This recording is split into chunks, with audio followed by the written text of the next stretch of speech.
elle peut donner sa gravité en cas d'immunodépression. Madame, Madame, Oui? il n'y a pas de diapo. Comment? on n'arrive pas à Le voir. diapo, on ne voit pas le diapo. Vous ne pouvez pas voir les diapos, je vais voir. Donc, Et s'il vous plaît, je madame, recommence. Et s'il vous plaît, est-ce que vous pouvez lancer l'enregistrement aussi? Oui, il n'y a pas de problème. Je recommence. Hein.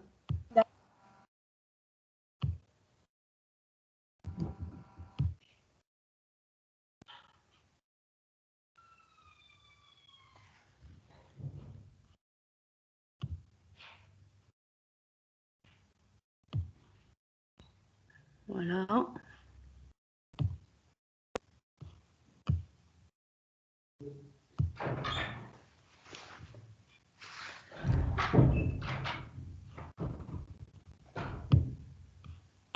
Est-ce que c'est bon? Vous pouvez voir maintenant? Oui, on peut voir les diapos. D'accord, donc je recommence. Donc désactivez vos micros. Donc si vous avez besoin de moi, soit un message. Sinon, c'est à moi de vous donner la parole. D'accord? Donc on a dit la toxoplasmose, c'est une maladie parasitaire qui est bénigne chez le sujet immunocompétent, mais grave chez le fœtus et le sujet immunodéprimé. Donc, on a aussi dit que c'est une maladie qu'on a considérée longtemps comme la seule maladie parasitaire immunisante, comme la rougeole, donc la rougeole ou la varicelle, d'accord? Mais aujourd'hui, toujours avec l'avènement du sida et les autres maladies immunodéprimantes, ce parasite reste à l'état endormi dans le corps et il déclare sa pathogénicité lorsqu'il y a une immunodépression. Et aussi chez le fœtus, donc il y a risque de passage de la mère chez son fœtus par le biais du placenta. Donc l'agent causal, c'est Toxoplasma gondii. Donc vous avez ici une seule espèce qui est le gondii. Donc sa classification, donc vous avez l'embranchement des protozoaires, le phylum des apicomplexa, la classe des sporozoaires, donc sporozoa ou bien sporozoaires, la sous-classe des coccidies, c'est comme ce qu'on a fait la dernière fois, les coccidies digestives. Ici, c'est les coccidies tissulaires. Donc l'ordre des Eucoccida, la famille des Sarcocystidae et le genre Toxoplasma avec l'espèce Gondii. Donc la morphologie, donc ce parasite se trouve sous trois formes. Donc sous trois formes évolutives. Donc au cours de son cycle, il passe par ces trois formes. Vous avez une forme végétative qu'on appelle le trophozoïte ou bien le tachyzoïte. Vous avez la forme du bradyzoïte ou le kyste et vous avez la forme de sporozoïte. Donc la première forme, c'est la forme végétative qu'on appelle le trophozoïte ou bien le tachyzoïte. Donc ce dernier, il est intracellulaire obligatoire. Donc il vit à l'intérieur de la cellule. Donc du système des phagocytes mononucléés. Donc système, donc SPM, c'est le système des phagocytes mononucléés tel que le macrophage. D'accord? Donc le macrophage, sa taille, elle est très petite. Donc, il a la forme sous forme de virgule avec un noyau au centre, d'accord? Ou bien on appelle donc la forme en C. Donc, il est petit, donc jusqu'à 8 microns. Donc, on a dit il est intracellulaire obligatoire, c'est comme les leishmanies. Les leishmanies, donc les formes amastygotes sont intracellulaires obligatoires. La même chose pour le tachyzoïde de Toxoplasma gondii. Voilà donc les formes. Donc, vous avez différentes formes. Ici, donc, vous avez un macrophage avec donc, des tachyzoïdes. Ça, ce n'est pas des amastygotes, d'accord? Donc, c'est des tachyzoïdes. Parce qu'il y a des tachyzoïdes en dédoublement. On a des ici. Donc, parce qu'il y a la fission binaire. Ici, c'est des tachyzoïdes libres. Ils se libèrent après éclatement de la cellule. Regardez la forme, c'est en C avec un noyau. Ici, c'est presque l'ultrastructure. La même chose ici. Donc, regardez la forme. C'est en virgule ou bien en C, avec un complexe ici qu'on appelle le complexe apical et qui aide à la pénétration intracellulaire. Et vous avez ici le noyau. Ça, c'est pour le tachyzoïde. Le bradyzoïde, donc c'est une forme qui est plus proche du tachyzoïde, c'est-à-dire qu'il a la même forme du tachyzoïde, mais la taille, elle est très très petite par rapport au tachyzoïde. Aussi, le métabolisme est ralenti. Donc, métabolisme ralenti. La première, elle a un métabolisme très élevé parce qu'elle est en activité. Le bradyzoïde, il a un métabolisme ralenti. Pourquoi? Parce qu'il est en vie de dormance. Donc, il vit en dormance, d'accord? Donc, il vit de dormance et il est regroupé dans un kyste. Donc, si on va, donc, on va trouver ces kystes pleins de bradyzoïdes. La plupart du temps, on peut dire qu'il peut aller jusqu'à 200 bradyzoïdes dans un kyste, d'accord? 200 bradyzoïdes dans un seul kyste. Donc, pourquoi elles s'enquistent? Donc, elles vont être retrouvées, donc elles se multiplient dans un petit kyste au niveau d'une cellule et elles se localisent dans des tissus qui sont inaccessibles au système immunitaire et aussi aux médicaments. D'accord? Donc, c'est où on peut trouver ces différentes cellules, donc qui sont inaccessibles ou bien ces différents systèmes, donc inaccessibles au système immunitaire ou bien au traitement. Vous avez aussi, donc, vous avez comme tissu les neurones ou bien le système nerveux central. Donc, vous avez la cellule musculaire et vous avez la cellule de la rétine. Donc, le système nerveux central, le muscle et la rétine. Donc, ces trois niveaux, à ces trois niveaux, ce petit parasite va se cacher du système immunitaire. Donc, pour que ne soit pas dégradé. Pour cela, donc, les gens qui ont la toxoplasmose, ils sont immunodéprimés, donc ils n'ont rien. Ce parasite va rentrer dans le corps et après, il va se localiser au niveau de ces tissus sous forme de bradyzoïde à l'intérieur d'un kyste. Il va rester donc en dormance jusqu'à ce sujet va avoir une immunodépression. Donc, cette immunodépression va favoriser la déclaration de sa pathogénicité. Donc, vous avez ici le kyste. Donc, ça, c'est le kyste. Donc, tout ce qui est rond, même ici, c'est coloré. Tout ce qui est petit à l'intérieur, c'est des bradyzoïdes. Donc, les bradyzoïdes ont la même forme que le tachyzoïde, donc sous forme de virgule avec un noyau et un complexe apical, et c'est petit. D'accord? Lorsque ces derniers, donc vous avez une immunodépression, ils vont donc quitter ce kyste, donc dégrader cette paroi et sortir pour devenir à de nouveaux tachyzoïdes. D'accord?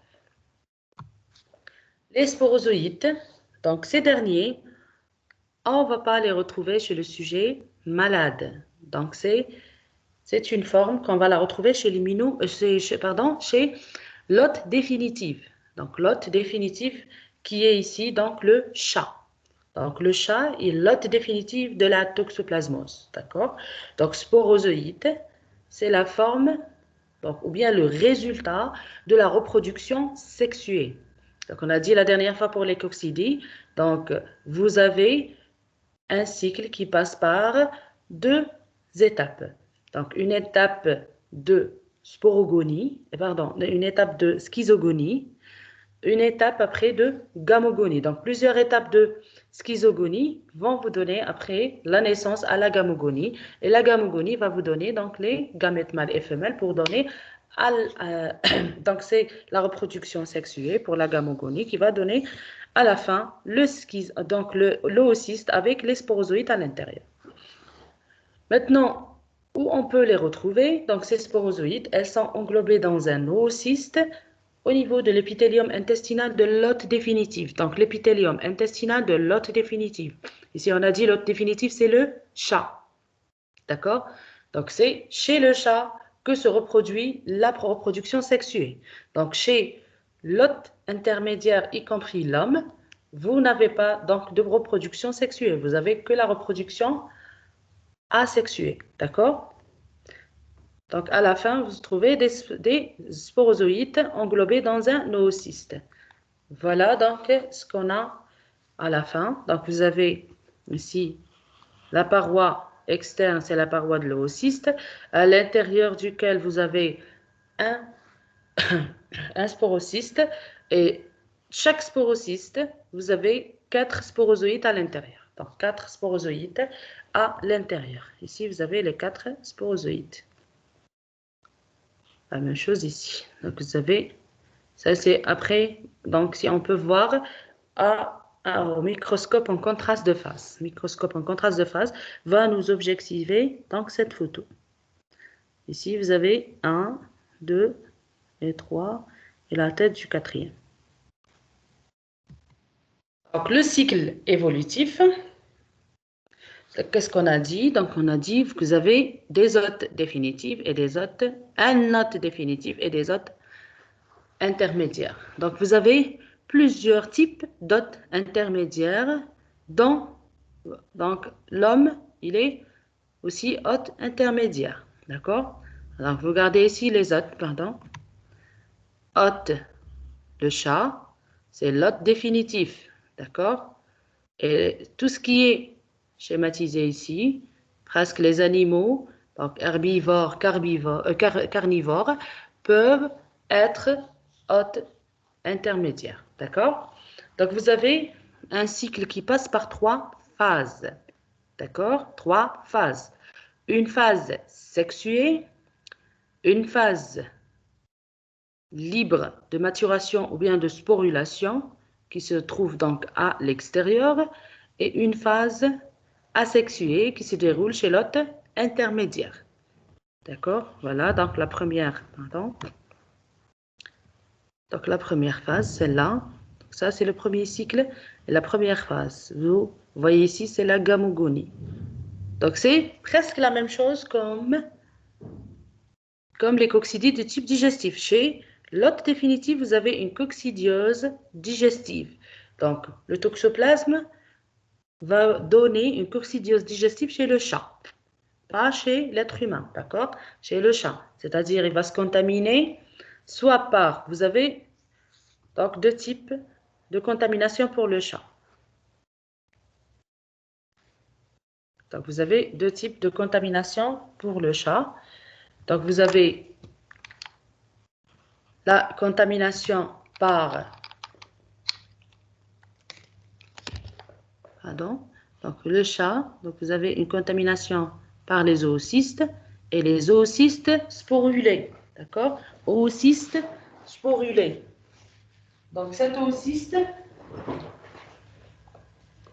va être dévoré par le chat et à l'intérieur de son corps, ou bien de l'estomac, il va donc se dégrader, les sporozoïdes vont se libérer et vous avez donc sporozoïdes se libèrent.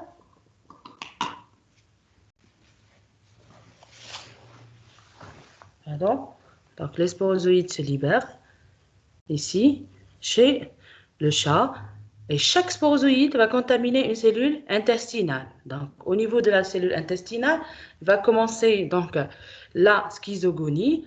Après plusieurs schizogonies, vous avez la gamogonie. Et la gamogonie va donner à la fin la naissance à un oocyste immature. Donc un oocyste immature, c'est-à-dire dans les fesses de chat, vous avez donc le chat qui va éliminer ses oocystes sous forme immature. Il faut donc une maturation à l'extérieur. Donc cette phase, on l'appelle la phase libre. Ici, vous avez la phase libre. Un oocyste non sporulé qui va vous donner un oocyste sporulé avec 2 sporocystes à l'intérieur et 4 sporozoïdes. D'accord? Ça, c'est le premier cas de figure pour le chat. Donc, on a dit il peut se contaminer par les sporocystes contaminants. Donc, les sporocystes, regardez ici, donc les zoocystes matures. Le chat aussi, c'est un carnivore. Il peut dévorer donc des petits rongeurs ou bien des oiseaux. Et ces derniers peuvent avoir à l'intérieur de leur corps le kyste. D'accord? Le kyste, au niveau, on a dit, donc du système nerveux, des muscles et de la rétine. Donc ici, on peut l'avoir chez les animaux, donc les petits animaux qui peuvent être dévorés par le chat. vous avez donc un deuxième mode de contamination pour le chat, ce sera les kystes. Donc, un kyste qui se retrouve à l'intérieur du corps, donc du chat, à l'intérieur de l'estomac, il va être lysé. Qu'est-ce qu'il va libérer? Les bradyzoïdes. Donc, les bradyzoïdes vont se transformer en tachyzoïdes et ces tachyzoïdes vont attaquer les cellules épithéliales de l'hôte définitive, donc le chat. C'est au niveau des cellules, entérales, donc l'entérocyte, et va avoir donc la même chose que le sporozoïde, le sporozoïde. Donc, vous avez plusieurs cycles de schizogonie, après un cycle de gamogonie qui va donner à la fin la naissance d'un oocyste immature, qui va nécessiter donc la stagnation au milieu extérieur avec des facteurs favorisants de température et d'humidité qui sont suffisantes pour sa sporulation. Il va sporuler pour donner à la fin la présence de sporocystes, donc deux sporocystes et contenant donc les sporozoïdes à l'intérieur. Ça, c'est pour l'hôte définitif. D'accord? L'hôte définitif. Maintenant, la phase libre, on a déjà parlé, qui se déroule dans le sol et aboutit à la formation d'oocyste sporulé qui est ovoïde et plusieurs divisions, donc on peut dire jusqu'à 3 divisions cellulaires avec à l'intérieur des 2 sporocystes contenant chacun 4 sporozoïdes. D'accord? Donc 4 sporozoïdes à l'intérieur. Donc la phase asexuée, on va parler maintenant chez les hôtes définitives. Donc hôtes définitives, vous avez plusieurs hôtes. D'accord? Y compris l'être humain. Donc maintenant, on va parler de l'hôte intermédiaire, comment il va se contaminer. Donc cet hôte peut se contaminer. Vous avez plusieurs modes de contamination. Donc vous avez la même chose que le chat.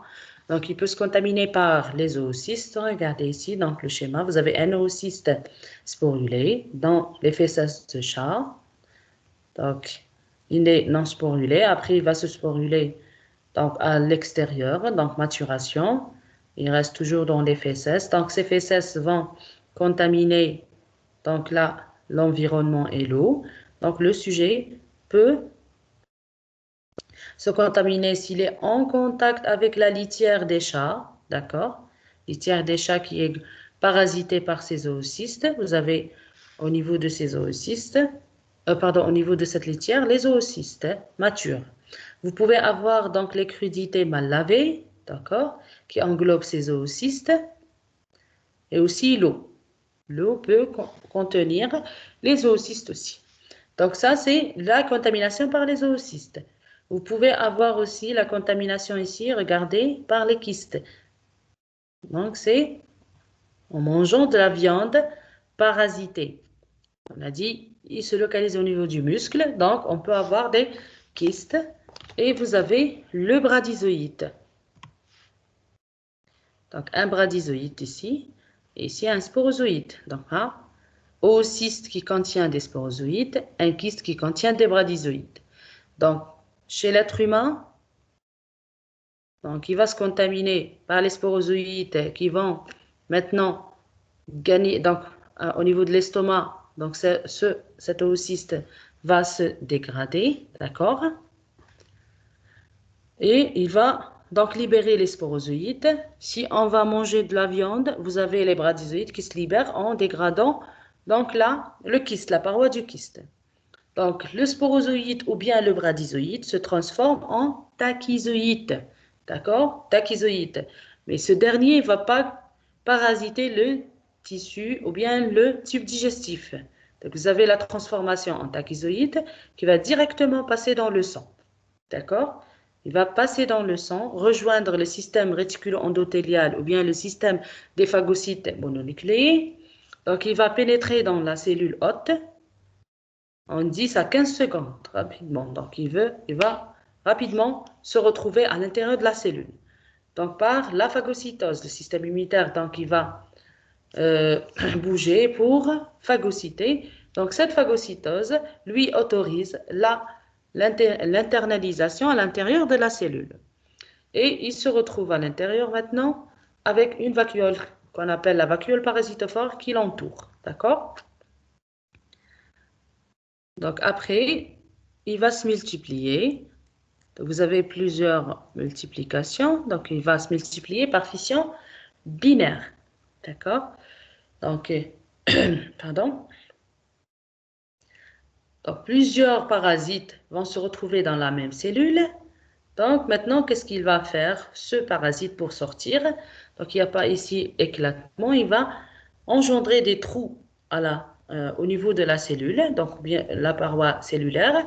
Il va sortir à partir de ces trous et il va gagner d'autres cellules hôtes.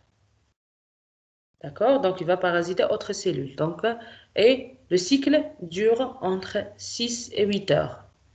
Donc, 6 et 8 heures pour donner à la fin plusieurs tachyzoïdes, donc jusqu'à 200.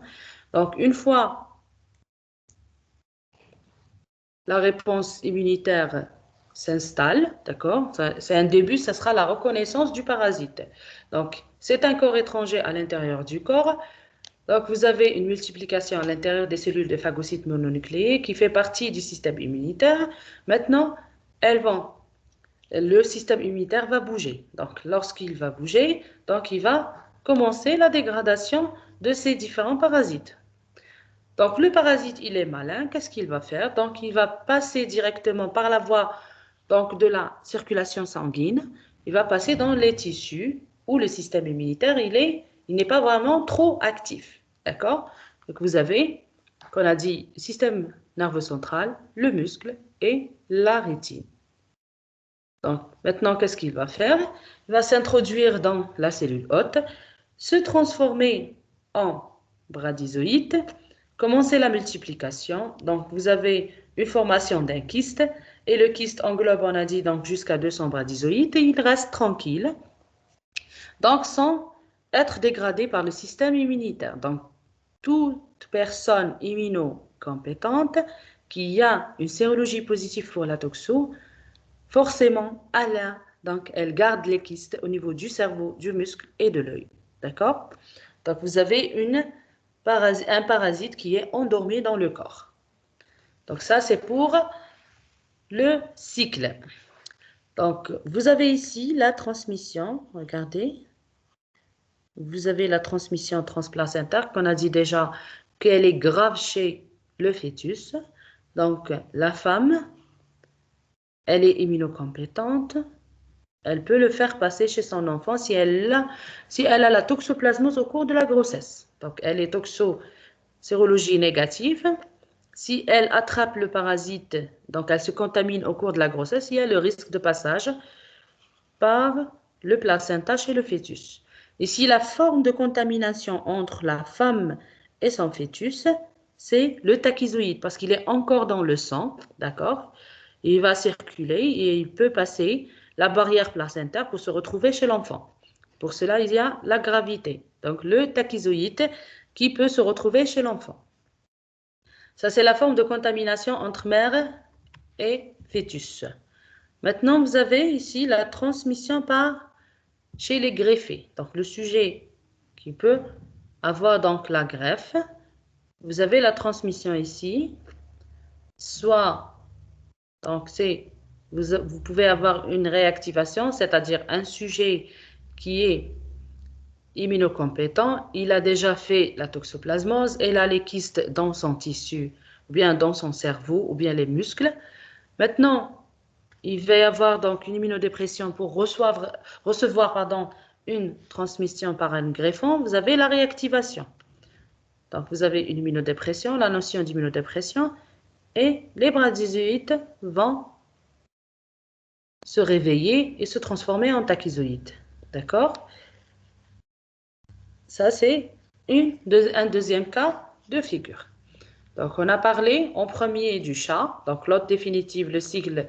Donc, la contamination du chat se fait par les kystes qui englobent les bradyzoïdes ou bien par le oocyste qui englobe les sporozoïdes. L'être humain et les autres hôtes définitives, la même chose. Peuvent se contaminer soit par le oocyste, soit par le kyste. D'accord? Ici, vous avez une coccidiose digestive chez le chat.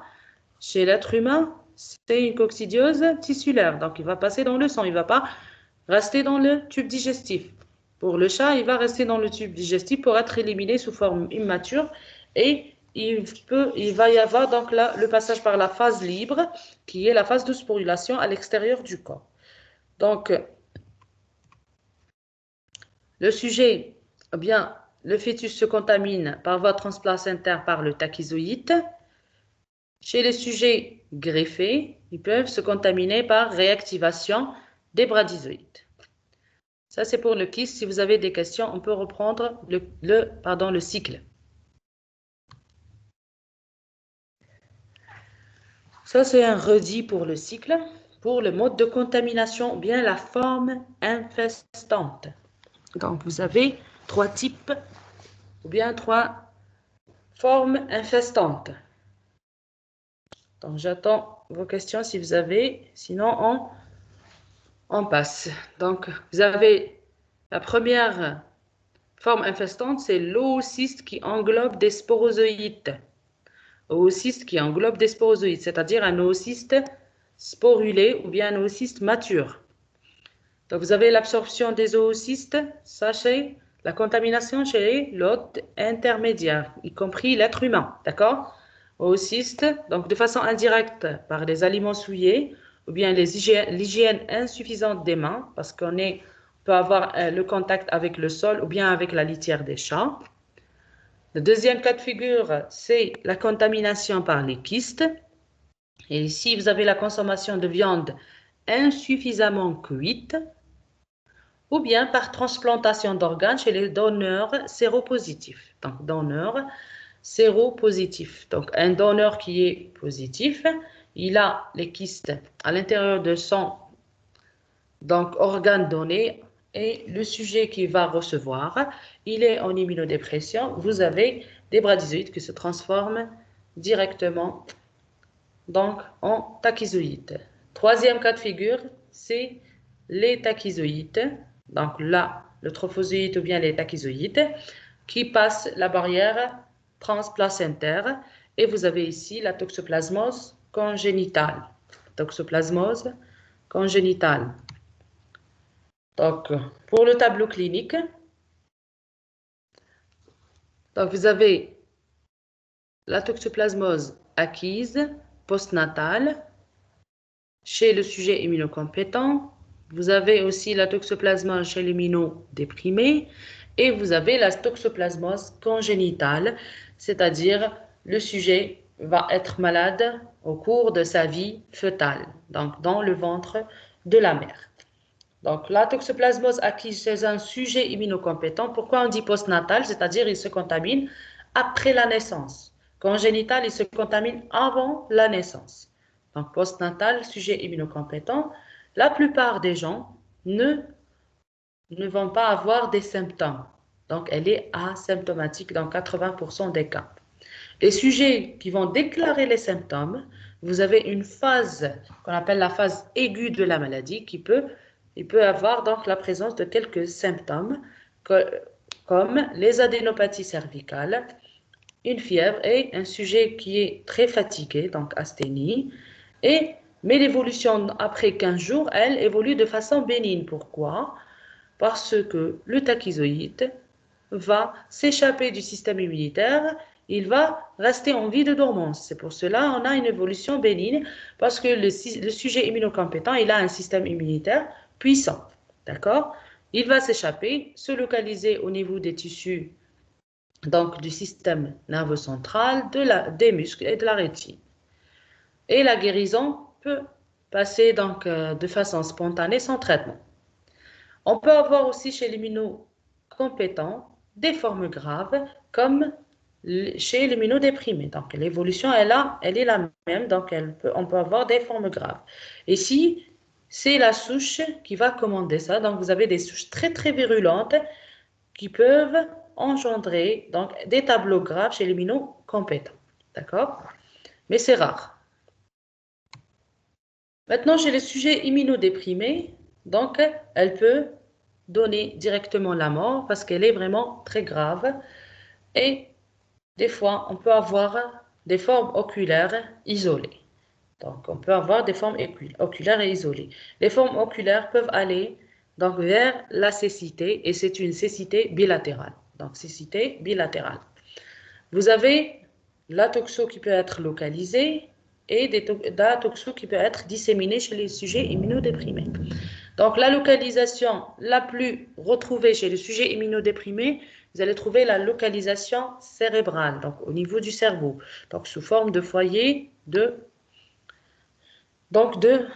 pardon, d'inflammation au niveau du cerveau, donc de l'encéphale. On les appelle encéphalites.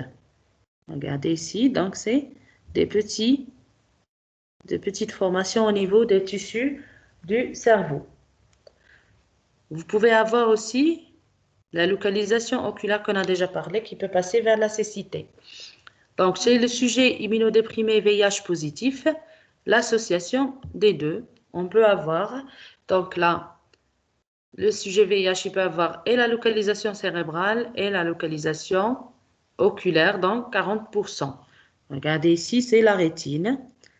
Donc, ça, c'est un foyer de toxoplasmose.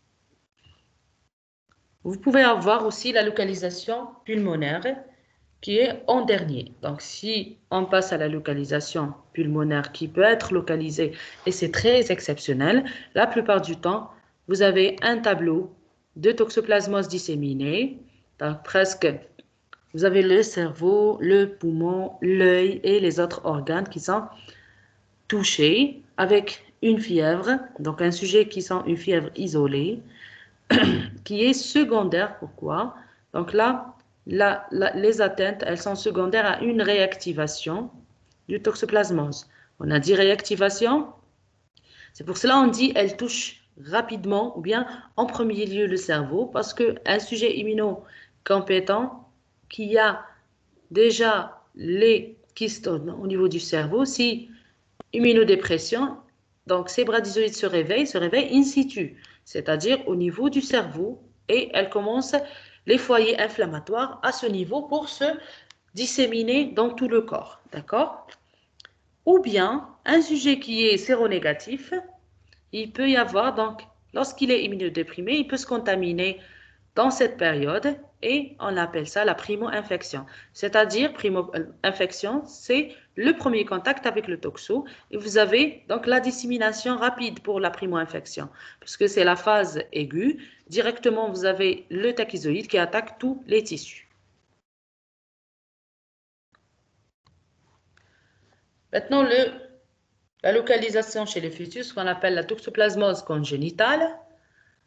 Donc, c'est un sujet qui peut avoir la contamination au cours de la grossesse. La même chose, la plupart du temps, c'est la primo-infection de la femme enceinte. C'est-à-dire, c'est le premier contact avec le parasite au cours de la grossesse chez une femme enceinte. Parfois, on peut avoir, mais c'est exceptionnel, une femme enceinte immunodéprimée. Si elle est immunodéprimée au cours de sa grossesse et elle est déjà séropositive pour la toxo, vous avez des bradizoïdes qui se réveillent et vont passer dans la circulation pour gagner maintenant le placenta et se retrouvant chez les fœtus. On vous montre ici que le risque de transmission, donc de transmission chez le fœtus, donc de la mère au fœtus, augmente en fonction du terme. D'accord? C'est-à-dire que vous avez un placenta petit au début qu'on appelle le trophoblaste. Il a des mailles trop serrées, donc le passage il est diminué. En augmentant dans le terme, ces pores de ce placenta vont donc augmenter de calibre. Il y a donc un risque augmenté pour que le parasite passe. Pour cela, on dit risque de transmission qui augmente avec le terme. Mais ici, la gravité diminue. Donc là, les cas les plus graves, on va les retrouver au début de la grossesse s'il y a passage. Les cas on peut les voir normaux, mais avec des détériorations qu'on ne peut pas les voir, c'est à la fin de la grossesse. Donc là, le passage, il est énorme, mais la gravité, elle est diminuée. Donc, vous avez ici des exemples donc, de sans traitement, donc vous pouvez avoir le risque de passage de 30%, ou on peut avoir donc 15% de passage au premier trimestre, 30% au deuxième, et vous avez 60% au troisième. Donc on a dit un risque de transmission qui va augmenter, et les formes les plus graves se retrouvent au début de la grossesse. Donc vous avez ici donc la conception, c'est-à-dire la fécondation, et premier trimestre, deuxième trimestre, troisième trimestre. Donc vous avez des cas graves. Ici, c'est la transmission. Donc, pourcentage de la transmission, il va augmenter au cours de la grossesse. Et ici, vous avez les cas graves. On a dit au début de la grossesse, c'est des cas plus graves pour avoir de nombreux cas asymptomatiques au terme. C'est-à-dire un enfant qui va naître donc de façon normale, mais on va voir après qu'il va y avoir donc des complications d'ordre beaucoup plus ophtalmologique. Donc là, on a dit donc la toxoplasmose congénitale, si elle est au premier trimestre, au début du premier trimestre, vous avez des ABRT. ABRT, c'est-à-dire des avortements. Donc une femme qui fait des avortements. Donc, il n'y a pas donc de fœtus après. Donc, si la grossesse est menée à terme, c'est-à-dire s'il y a une bonne évolution de la grossesse, on peut avoir donc la présence de 3 formes cliniques. Donc, vous avez des formes congénitales graves, des formes congénitales donc latentes et des formes congénitales normales. Donc, vous avez la forme grave ici.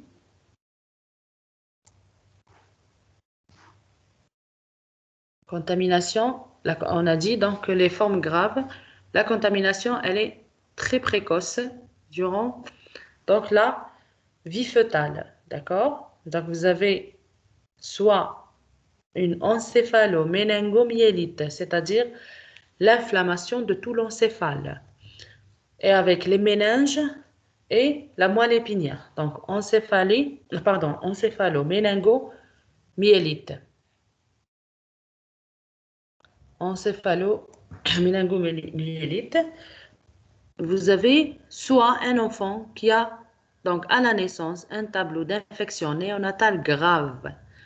Donc un sujet qui naît avec des infections qui sont graves, qui peuvent engendrer donc la vie de ce nouveau-né. D'accord? Donc infection néonatale grave. Donc l'encéphalo-méningo-encéphalite, vous avez donc là, ici je vous montre là,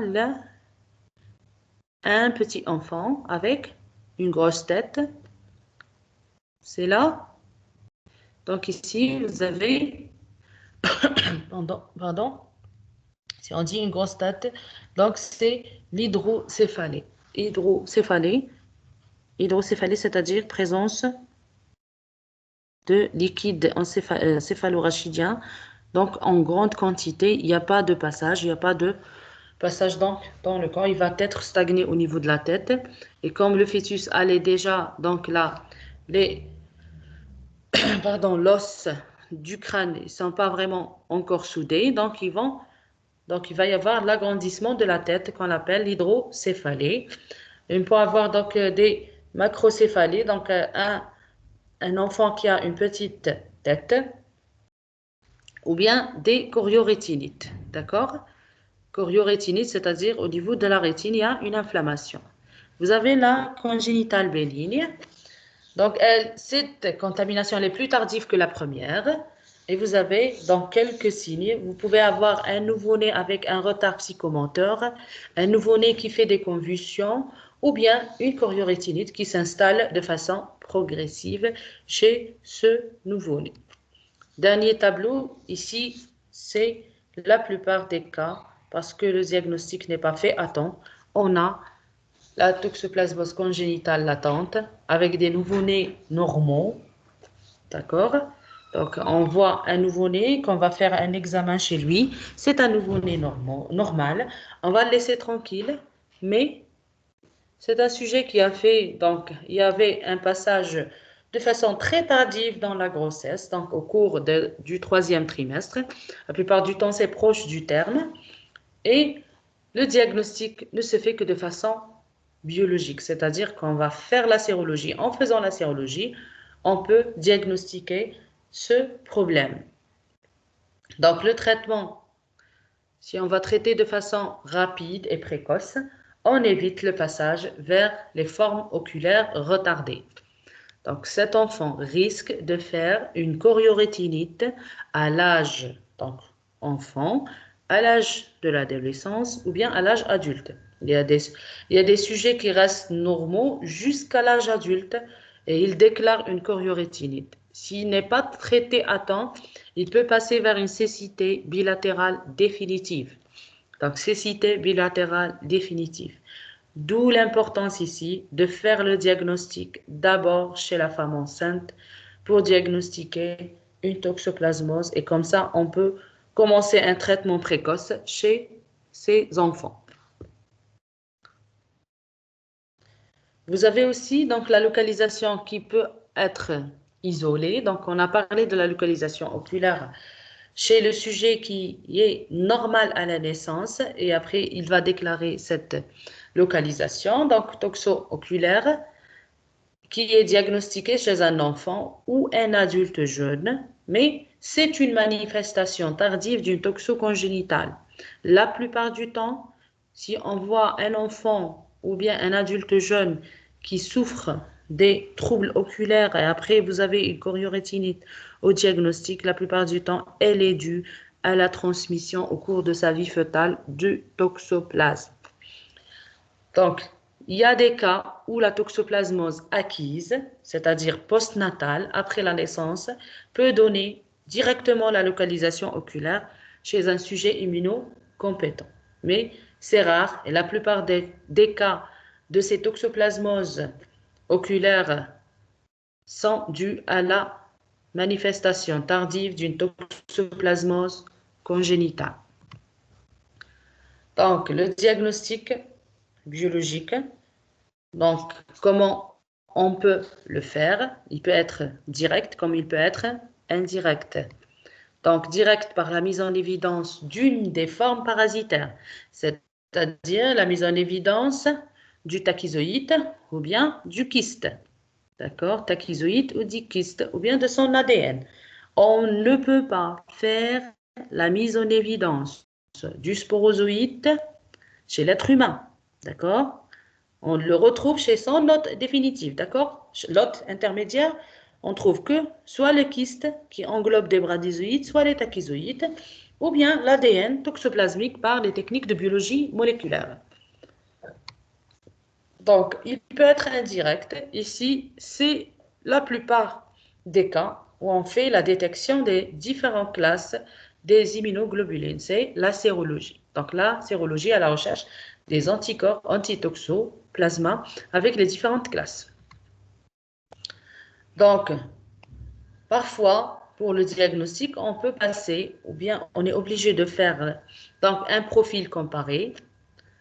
Un profil comparé, ça sera la technique du Western blot, ou bien ce profil comparé peut être fait par aussi la charge immunitaire et on compare entre mère et enfant et entre œil et sang, entre humeur aqueuse, c'est-à-dire au niveau de l'œil, et le sang, et on compare aussi entre le LCR et le sang.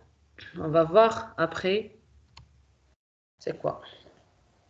Donc, pour avoir plusieurs, donc c'est-à-dire pour connaître ces différentes, pour connaître la possibilité d'interpréter vos résultats, il faut avoir en tête l'évolution des anticorps antitoxoplasmiques, comment ils évoluent chez le sujet. Donc, vous avez cette courbe, d'accord, l'évolution des anticorps. Comment? Donc, vous avez en jaune, c'est les IgM. Donc, les IgM sont les premiers anticorps à apparaître une semaine après l'infection. C'est-à-dire le premier contact avec le parasite, vous avez la classe des IgM qui va commencer d'augmenter. D'accord? Donc, elle commence une semaine après l'infection. Vous avez 0 ici, c'est le point de départ. Après une semaine, vous avez l'augmentation, ça commence à augmenter, donc le taux maximal, deuxième, troisième semaine, et après il commence à descendre, et vous avez le taux, des fois il se négative, donc plusieurs mois après, et en fonction ici des techniques, il y a des techniques qui peuvent positiver les IgM jusqu'à 18 mois. Maintenant, deuxième anticorps qui augmente, vous avez ici les IgG. On ne va pas parler des IgA avant. Donc, c'est les IgG parce que au cours des différentes infections, on parle des IgM et des IgG. D'accord? Donc, les IgG commencent la deuxième semaine après l'infection. D'accord? Donc, ce qui est en rouge ici, deuxième semaine, il commence à augmenter. Donc, maximum à la fin du deuxième mois après l'infection. Ici, vous avez les infections aiguës évolutives. Et ici, vous avez les infections, soit aiguës évolutives, et vous avez aussi des infections qui commencent à devenir chroniques. Regardez, parce que ici, ce plateau, donc le maximum, on a dit après 2 mois, ce plateau, ça dépend des sujets et des techniques. Donc, il peut aller, donc rester plusieurs mois en plateau, jusqu'au 4e, peut aller jusqu'au 6e mois. Et après, ça commence à diminuer sans jamais disparaître.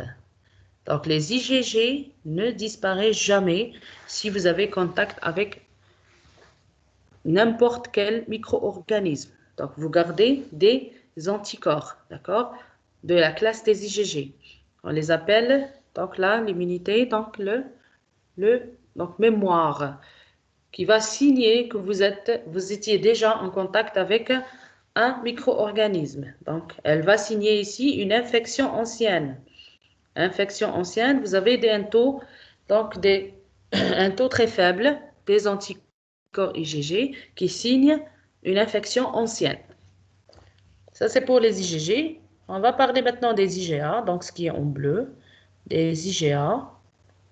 Donc, les IgA, vous avez la même cinétique, donc il va suivre la cinétique des IgM. Donc, la même chose, maximum deuxième, troisième mois. Et après, il va diminuer. Donc, à partir du 6e mois, on n'aura pas de IgA. Ça, c'est pour la courbe donc l'évolution des anticorps antitoxoplasmiques. Donc, maintenant, si on va rechercher les IgE, ou bien on va les retrouver, ils vont signer. Donc, c'est un critère qui permet le diagnostic et qui permet le pronostic. Si on va trouver les IgE, ils sont de mauvais pronostics. D'accord? Donc, c'est chez les sujets qui ont des formes graves. Et la même chose, donc la cinétique, vont donc suivre la même cinétique que les IgM, mais moins prolongée. Moins prolongée, c'est presque comme les IgA, disparaissent avant les IgM. Donc, seuls les IgG, donc à partir de ces différentes classes, seuls les IgG qui peuvent traverser le placenta. Donc, ils peuvent traverser le placenta. Donc, si on va les retrouver chez le sujet ou bien le nouveau-né, vous allez dire soit c'est des IgG propres au nouveau-né, soit c'est des IgG qui sont passés de la mère à son enfant. D'où la nécessité ici donc, de titrer les IgM et les IgA. Donc, les IgM, les IgA ne passent pas la barrière placentaire. Si on va les retrouver chez un nouveau-né, c'est-à-dire c'est un nouveau-né atteint de toxoplasmose. Donc, chez l'immunocompétent, on va voir en premier lieu l'immunocompétent où on fait la sérologie de façon systématique chez la femme enceinte. Donc, la femme enceinte. On appelle le statut immunitaire de la femme enceinte. Donc, il faut savoir le statut immunitaire de la femme enceinte. La plupart des femmes font une sérologie avant, donc avant de se marier, qu'on appelle donc le bilan prénuptial. Donc, on va avoir donc sélectionné, c'est des femmes séronégatives, séropositives. Et aussi, la plupart des femmes, donc au début de la grossesse, le gynécologue demande la sérologie toxoplasmique. au début de la grossesse. Pour cela, on appelle le statut immunitaire. Il faut connaître le statut immunitaire de la femme enceinte. Pourquoi? Donc, vous avez l'intérêt ici de détecter ou bien de sélectionner les femmes séronégatives pour la toxo. Donc là, une femme séronégative, il faut la suivre pendant toute la grossesse. Donc aussi, ce statut immunitaire va nous informer sur les risques d'une séroconversion au cours de la grossesse. Si c'est une séronégative, il y a risque de séroconversion. C'est-à-dire risque de séroconversion. Séroconversion, c'est-à-dire elle est séronégative et elle peut devenir séropositive. C'est ça la séroconversion.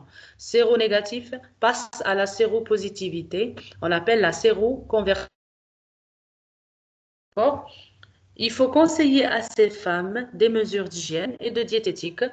Donc, si elle suit bien ces mesures, elle peut rester séronégative pendant toute la grossesse et éviter donc cette maladie au cours de la grossesse et aussi éviter le passage à son enfant.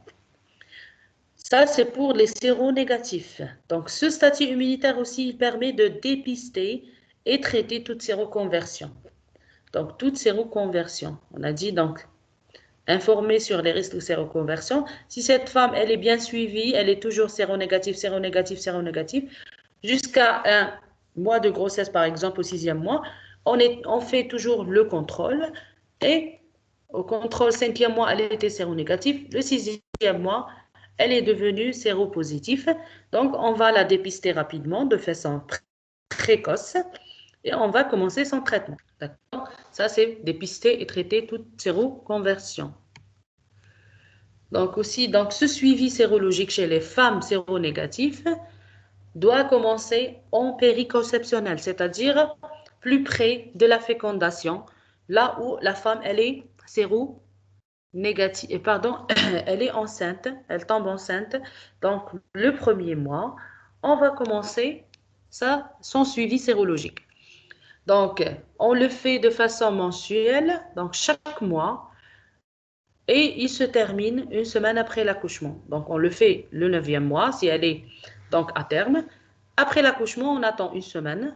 Et si c'est pour diagnostiquer les femmes qui vont, c'est-à-dire qui se contaminent à la fin de la grossesse. Donc, à la fin de la grossesse, on dit une semaine après l'accouchement, parce que les IgM augmentent une semaine après l'infection. C'est-à-dire, c'est une femme qui peut avoir la toxo le dernier jour de sa grossesse. Donc, vous avez le passage et une semaine après l'accouchement, on fait la sérologie, on peut trouver des IgM. Donc, c'est pour cela qu'il faut bien suivre ces femmes. Et la connaissance de l'évolution des anticorps qu'on a déjà mentionné, elle est très impérative et la cinétique ici, elle n'est pas superposable. Vous avez, donc, selon les techniques utilisées et selon aussi le sujet atteint. Donc, vous avez plusieurs techniques. Vous avez les techniques qu'on les appelle le dye test, c'est le premier, bien la première technique utilisée pour le diagnostic de toxoplasmose. Et celle-là, elle est très, très sensible et spécifique. Maintenant, c'est la technique de référence sur laquelle les différentes trousses commercialisées, donc elles commencent de faire préparer leur réactif à partir de ce dye test. Donc, dye test, c'est-à-dire un test qui va tuer. Donc, on va utiliser des toxoplasmes et on va donc vivants, on va les faire tuer et on va voir donc le taux chez la femme. Donc, on les tue par l'insérum qui englobe des anticorps. D'accord? S'il va y avoir dégradation de ces toxoplasmes, vous avez des anticorps antitoxos. S'il n'y a pas de dégradation et le toxoplasme reste vivant, donc il n'y a pas de toxoplasmose. Dernière, elle ne peut pas faire la différence entre présence des IgG ou des IgM. Elle va vous indiquer présence d'anticorps, c'est-à-dire toutes les classes, anticorps et point à la ligne. Donc, on ne peut pas savoir si c'est des IgG ou bien des IgM. Donc, l'inconvénient aussi, c'est que il faut avoir les toxoplasmes vivants. Et pour avoir ces toxoplasmes vivants, il faut les entretenir donc sur les souris. Donc, c'est sur souris blanche. Ça, c'est un inconvénient. Pour les filles, l'immunofluorescence indirecte, aussi, donc, elle est introduite en deuxième plan après le dye test. Ici, elle va utiliser des toxoplasmes qui sont fixés sur des plaques. On va les voir après ces techniques. Dans les techniques de sérologie immunitaire, pardon, de sérologie parasitaire ou bien des immunologies parasitaires. Donc, cette dernière, donc IFI, elle est sensible et celle-là, elle peut séparer donc le titre des IgM et des IgG. Donc, la première, on va avoir donc la présence d'anticorps. La deuxième, on peut avoir la présence d'anticorps IgM, de classe IgM ou de classe IgG, parce qu'ici, on va utiliser un anti-anticorps fluorescent. Si on utilise un anti-anticorps anti-IgM, on va donc fixer que les IgM. Si on utilise un anti-anti-IgG, on va forcément fixer que les IgG. La même chose, celle-là, elle a besoin d'une animalerie, c'est-à-dire inoculation sur l'animal. Et donc, c'est un inconvénient. Si vous n'avez pas d'animalerie, vous ne pouvez pas avoir cette technique. Seulement, si vous avez des trousses commercialisées, vous pouvez la faire. Donc, maintenant, troisième plan, vous avez les méthodes immunoenzymatiques, c'est ELISA. Et celle-là, elle est dirigée contre, c'est-à-dire rechercher les anticorps dirigés contre une antigène de la paroi parasitaire qu'on appelle la P30. Donc, cette dernière, elle est sensible, elle est la plus utilisée pour la sérologie ici, même jusqu'à maintenant. Elle est sensible. On utilise aussi des automates, donc elle est automatisable, rapide, reproductive. Donc, avec des seuils de positivité, ça dépend de la trousse de commercialiser. Donc, vous avez aussi un test qu'on appelle le test d'avidité et c'est une variante de la technique ELISA. C'est une technique ELISA, mais ici, on va lancer le sérum avec 2. Donc, sur 2, oui.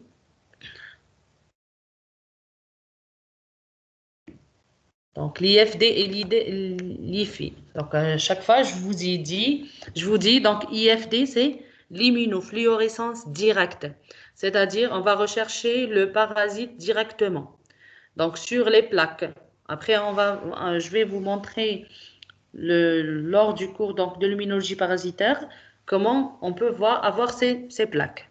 Donc, c'est lame à plaques ou bien donc sur lesquelles. Donc, si on va utiliser l'IFD, c'est-à-dire au niveau des plaques, on va fixer des anticorps et on va ajouter donc là, par exemple pour l'IFD donc du crypto, on va ajouter des suspensions de sel. Donc, on va rechercher le crypto, d'accord? Ou bien rechercher les autres coccidies, d'accord? Donc, vous avez des anticorps déjà fixés et s'il y a présence de parasites, il va se fixer et vous avez donc la mise en évidence se fait par un anticorps donc fluorescent et vous avez donc là un complexe qui va être fluorescent. Vous allez le mettre en évidence par le microscope à fluorescence. Maintenant, l'IFI, c'est l'inverse. C'est une technique indirecte. Maintenant, si on dit direct, c'est la recherche de parasites. Si on dit indirect, c'est la recherche de l'anticorps dirigé contre ce parasite. Comment? Sur les lames, maintenant, on ne va pas fixer des anticorps. On va fixer le parasite lui-même. D'accord?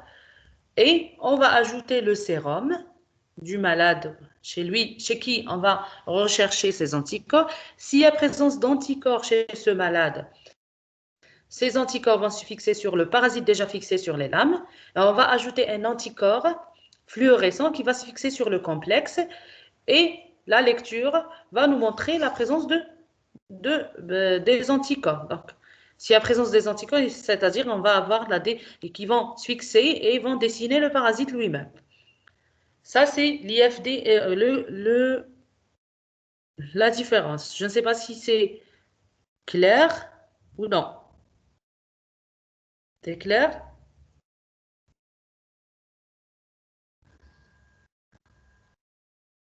D'accord. Donc, on continue. On a dit l'avidité, c'est une variante.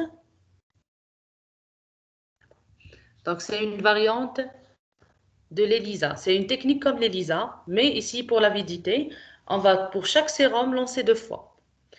Donc, cette technique, qu'est-ce qu'elle va mesurer? Elle va mesurer la force de liaison. Donc, la liaison des IgG à l'antigène. L'antigène soluble, c'est le P30 toujours. Donc, c'est un antigène qu'on a dit de la surface. Une forte liaison. Donc, les IgG vont se fixer de façon forte au P30, d'accord? Après adjonction d'indissociation. Donc, on va ajouter indissociation. Donc, s'il y a dissociation, donc les IgG se dégradent, donc cette liaison entre l'antigène et l'anticorps se dégrade, c'est une liaison faible. Si elle est forte, donc il ne va pas y avoir une dissociation. Et le dissociant le plus utilisé, c'est l'urée. D'accord? Donc, cette technique, elle va nous indiquer elle peut nous donner la date de la contamination à peu près. C'est pas à 100%, d'accord? Elle peut dater la contamination maternelle, c'est-à-dire la femme au cours de la grossesse, elle va venir avec donc une sérologie positive.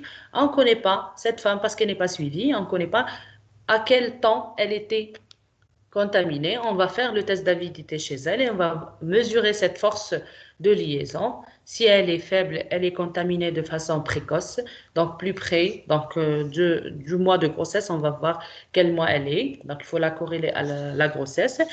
Si donc, cette femme, donc, elle a une liaison forte, donc elle est contaminée avant la grossesse. D'accord? Aussi, donc, si on évalue, donc, on peut dater la contamination, donc, de façon indirecte, on va évaluer le risque de contamination fœtale, c'est-à-dire évaluation, donc, la contamination.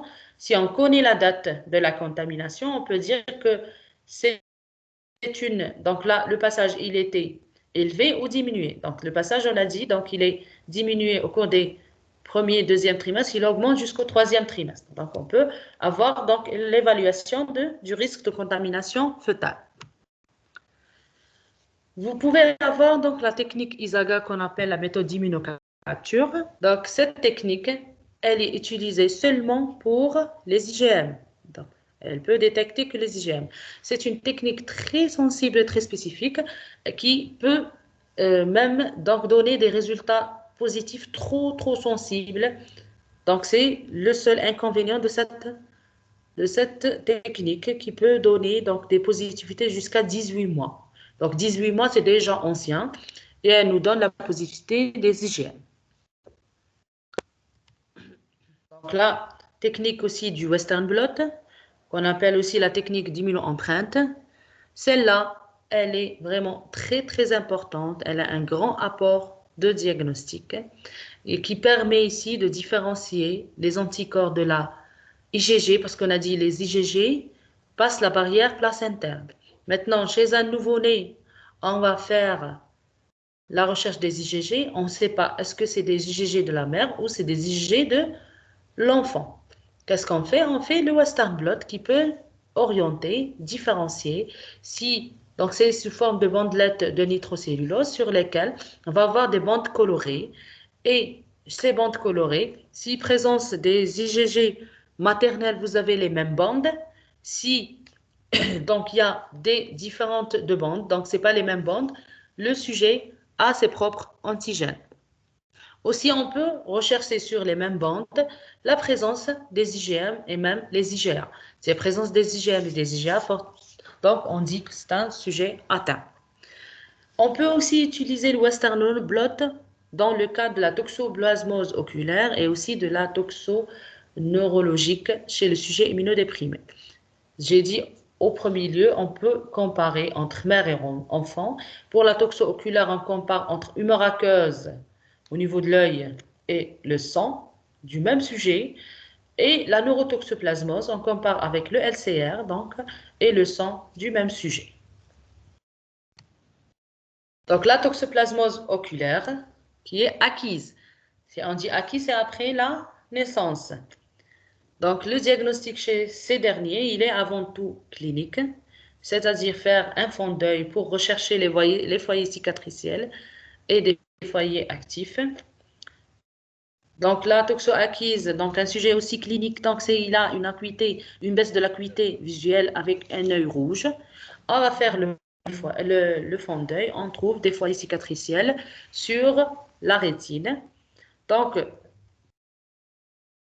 diagnostic, il est difficile, c'est-à-dire on ne peut pas aller à la zone infectée et prélevée, donc vous faites la sérologie. Donc il est indispensable. Donc qu'est-ce qu'on va faire? On va faire la ponction de la chambre antérieure, mais à condition. On ne fait pas la ponction de la chambre antérieure sans avoir une sérologie positive. C'est-à-dire, chez ce sujet, qu'est-ce qu'on va faire? On va d'abord doser dans le sang les anticorps antitoxaux.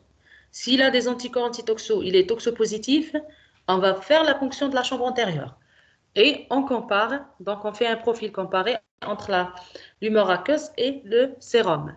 Maintenant, si le sujet il est séronégatif pour la toxo, donc la lésion de la rétine, elle est due à autre chose. Parce qu'il est déjà séronégatif. Il n'a ni la forme aiguë, ni les formes dormantes au niveau du cerveau ou bien de la rétine. D'accord? On le laisse tranquille. On ne va pas rechercher la toxo chez ce dernier. C'est seulement si la sérologie, elle est positive.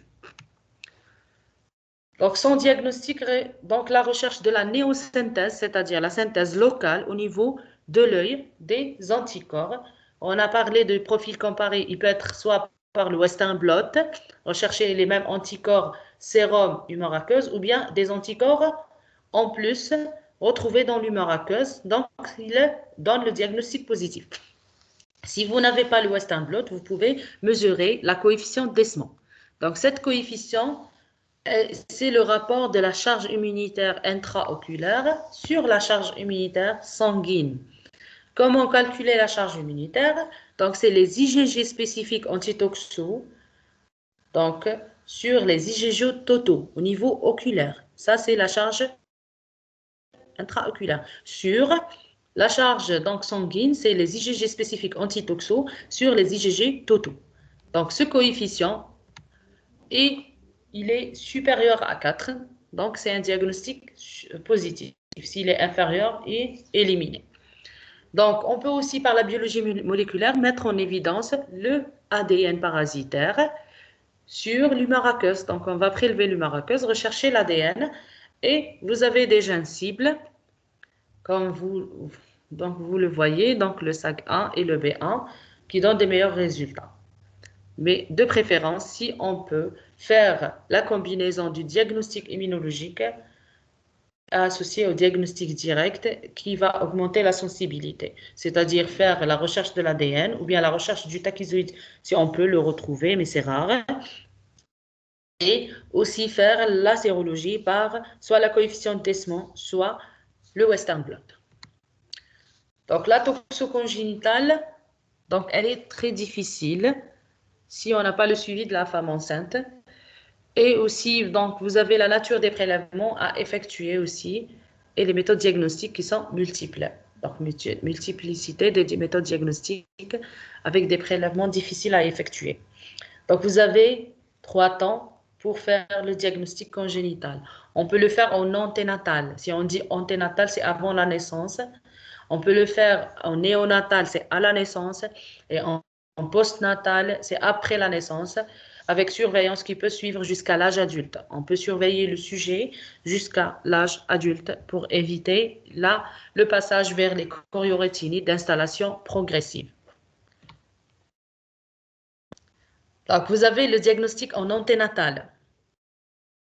Donc, anténatal, il est nécessaire lors d'une séroconversion ou d'une toxoplasmose évolutive. D'accord? Anténatal, nécessaire lors d'une séroconversion ou d'une toxo évolutive, prouvée au cours de la grossesse et est orientée par la radiologie. D'accord? Donc, une femme qui vient, elle suit chez nous et elle est séronégative. Après, vous avez une séroconversion, donc elle devient positive. Il faut faire ce diagnostic anténatal. Ou bien une femme qui est venue déjà en plein dedans de la toxo évolutive. Elle n'est pas connue, elle n'est pas suivie, mais lorsque la première sérologie, on trouve qu'elle est en plein dedans de la toxo, on va la prouver après au cours de la grossesse. Et aussi, on va donc l'orienter par la radiologie. La radiologie, c'est-à-dire l'échographie fœtale. Et on trouve la présence de donc des calcifications au niveau du placenta ou bien au niveau de l'encéphale du fœtus. Qu'est-ce qu'on fait chez ces femmes? Donc, on fait le prélèvement de liquide amniotique. Donc, le prélèvement du liquide amniotique, on appelle l'amniosynthèse. Amniosynthèse. Donc, ce prélèvement ne doit pas se faire à n'importe quel moment, d'accord? Il doit être pratiqué après 20 semaines d'aménorrhée, c'est-à-dire à peu près 4 mois de grossesse, d'accord? 20 semaines d'aménorrhée. Et après 1 mois après la date présumée de l'infection. C'est-à-dire qu'on laisse 1 mois après, vous avez 20 semaines d'aménorrhée, avec 1 mois après la contamination, la date présumée de l'infection. 1 mois après la contamination pour avoir la présence ou bien donc la positivité de ce liquide. Donc, qu'est-ce qu'on fait chez ce fœtus? Si on peut prélever le liquide amniotique, sur ce liquide, on va soit faire l'inoculation à la souris, et c'est la technique de référence.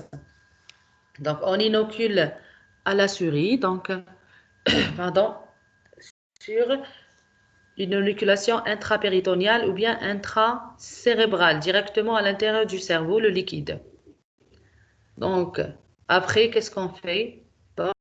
Donc, 6 semaines après l'inoculation, on va sacrifier la souris, d'accord? Et on va essayer de rechercher les kystes au niveau de son cerveau. Donc, résultat positif, c'est la présence des kystes 6 semaines après l'inoculation dans le cerveau de la souris. Ça, c'est la positivité et c'est la technique de référence. On peut aussi faire la culture cellulaire. Donc, c'est une culture, la première culture in vivo et la deuxième, c'est une culture in vitro qui donne de meilleurs résultats avec l'utilisation des cellules THP1. Donc, c'est des cellules donc, embryonnaires qui sont utilisées pour la multiplication. Elle se multiplie rapidement. On va donc mettre le liquide amniotique en contact avec ces cellules. S'il y a présence donc, de parasites, il va se multiplier à l'intérieur et on va le rechercher après. Donc là, technique de biologie moléculaire qui peut être plus rapide et plus sensible, qui permet de détecter moins de 10 tachyzoïdes. Donc, c'est l'ADN de 10 tachyzoïdes dans le liquide LCR, dans le liquide amniotique, pardon. Donc, sa sensibilité, elle est presque jusqu'à 64%. Et de préférence, donc là, le faire au moment, donc du moment de la contamination et de la date du prélèvement. Donc ça, cette performance va être en fonction de ces deux moments. Donc la contamination et aussi la date du prélèvement. Donc il est 10 heures presque écart ou bien dépassé. Donc on va rester sur le diagnostic néonatal. Donc je vais vous envoyer le cours. Essayez de revoir les différentes parties qu'on a déjà fait. Et si vous avez des questions, il faut les mentionner. Et le mercredi, on terminera le cours. Parce que c'est un cours trop long et trop compliqué. Donc, je ne vais pas vous donner la totalité. On va le laisser pour le mercredi, Inch'Allah. Donc, si vous avez des questions, j'attends vos questions. Sinon, on va clôturer et pour le mercredi, Inch'Allah.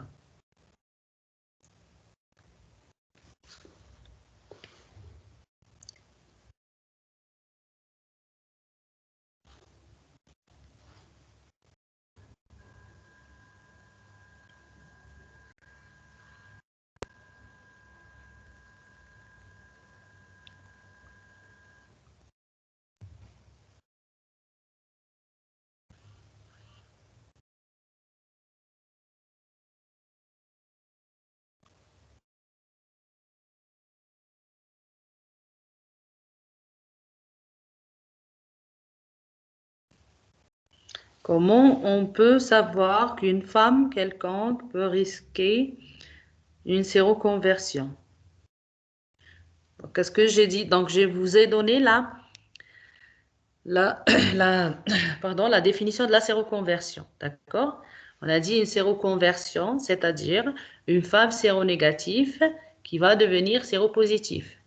On peut savoir la séroconversion chez une femme déjà suivie chez nous, d'accord? Déjà suivie, c'est-à-dire on connaît son statut immunitaire. Je vous ai parlé au début du statut immunitaire de la femme. On va revenir en arrière. Pardon. Voilà, le statut immunitaire. Donc, statut immunitaire de la femme enceinte, c'est-à-dire une femme qui a déjà, donc qui est enceinte. Son gynécologue lui demande la sérologie au début du premier trimestre. La plupart du temps, c'est presque le premier mois. D'accord? Au cours du premier mois. Donc, on fait la sérologie chez cette femme. Donc, elle est séronégative. On va la suivre tous les mois. Donc, chaque mois, on fait une sérologie. Elle est toujours séronégative, c'est bien. Donc, elle doit donc rester séronégative durant toute la grossesse. Donc, on va lui donner, on a dit, donc des